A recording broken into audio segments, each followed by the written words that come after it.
As an old school KO, the Mustanger is more of a bootleg than a direct knockoff. It seems to be identical. Who knows, maybe made from the same mold. There was a lot of that back in the 80s. But anyway, it's a knockoff of the Takatoku Toys Baxingar, which was a mecha from Galactic Gale Baxingar, which never really showed up in the States, but there's a good shot of him. But yeah, it's a pretty cool mecha. It's basically a Voltron made out of motorcycles, you could say. The box here is huge, so thus the ghetto background. And if we open it up, I think I just heard something fall, but there we go. You can see how all the stuff is arranged in the nice foam tray like they used to do. So anyway, enough about the box. Let's take a look at the toys. And here's the squad all ready to roll out. You can see they make a nice display all together. You know, they're cool little futuristic motorcycles. Some are more passable than others. All are sort of parts formers. But yeah, you know, we'll take a look at the individual motorcycles and then we will form the main robo. So here we go. First up, we'll take a look at the motorcycles that form the legs. And you know, there's a black one and a blue one. We'll take a look at the blue one because it's easier to see the details. They're pretty much the same. You see the nice shiny engine in there, little sidecar. Not really much on the back, just a little sticker, kind of break it up. And these do have a spot where you can put missile launcher, and that just sticks right in there as you do. And the missile does still fire, so if I can get it to work.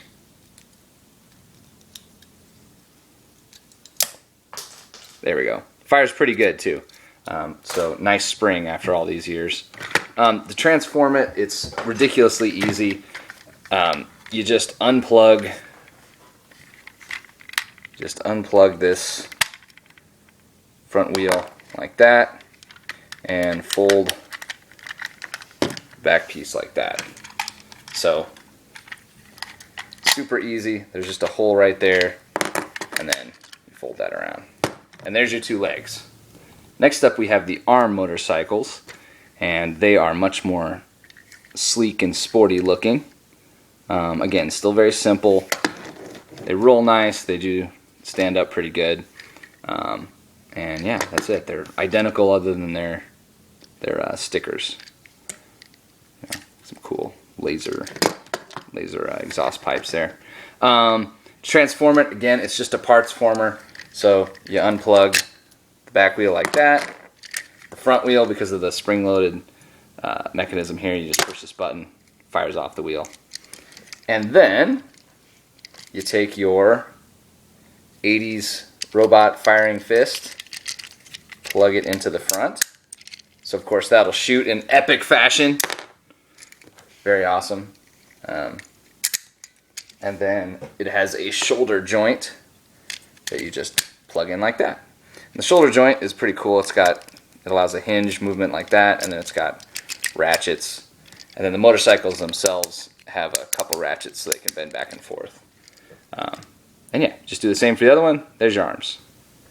And this obviously is the chest component, and this one's much more interesting and also kind of silly looking. It's very stunted, sort of super deformed looking. It's got a nice light, and there's actually an automorph that I'll show you with that light, which is pretty cool. Big shiny engine in there, you know, exhausts. You can see it's got the little handlebars and stuff. Pretty cool, but yes, very silly looking at the same time.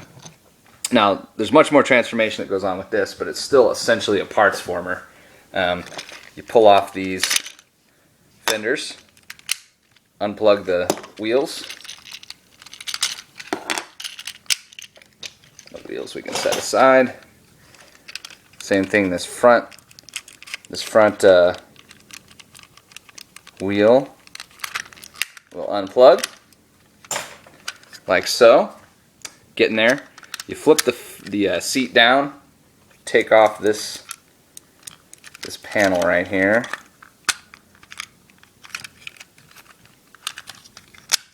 like so. Just take that off. Flip out these little panels here, and then you can tuck the handlebars in like that, and then you just slide this piece up, and then down here where there's the engine, you push that through, and there's the head. Very cool. And this automorph on this light, so it's up like that in robot mode.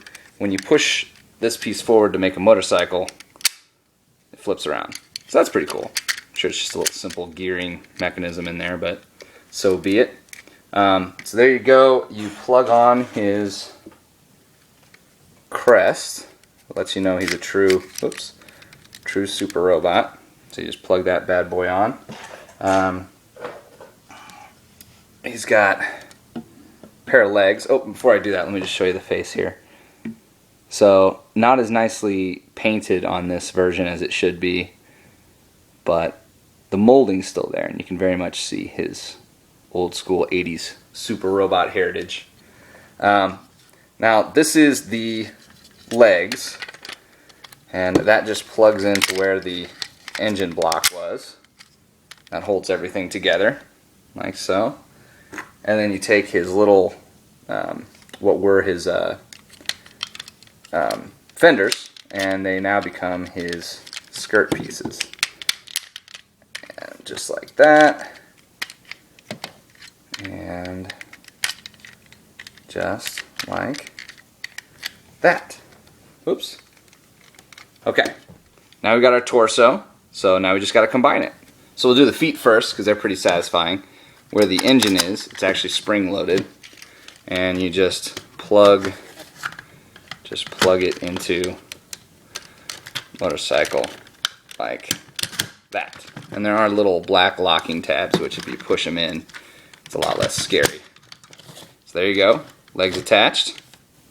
And then last but not least, the arms. They just go right into these sockets here. Plug them right on. There we go. Plug this one in with his awesome chromey sword. Just like that. And here we are in robot mode. He's all combined up, ready to go out there and save the universe. He's pretty tall, probably like ultra class. I don't have a robot with me, but there's a Sharpie, so it gives you some idea. And you know, very limited articulation. The shoulders will click around. He does actually have an elbow, but it only really has 2 clicks forward, so that's about all you can get. The wrist doesn't turn because of the firing mechanism. Head doesn't turn, legs don't do anything, so you know, that's about it. You can plug the fists in at an angle, so they can, you know, they can be sideways if you want the sword going across him, but I don't know why you'd really do that. And the head doesn't turn and all of this stuff, but mainly he can stand there and hold his sword and look pretty cool, like any 80s combining robot should do. But yeah, so that's it. We've already looked at the details of each combined part. So, you know, there's not much to say about this. You know, you turn them around, nothing really going on the back. But yeah, so he's just a big hunk of 80s chunk, and you know, I like him, but I'm sure that for a modern robot collector, he'd probably not be up your alley. But for vintage collectors, hey, you know, this is kind of a fun piece to have. So anyway, thanks for watching. Take care until next time. And yeah, thanks for stopping by. All right, bye-bye.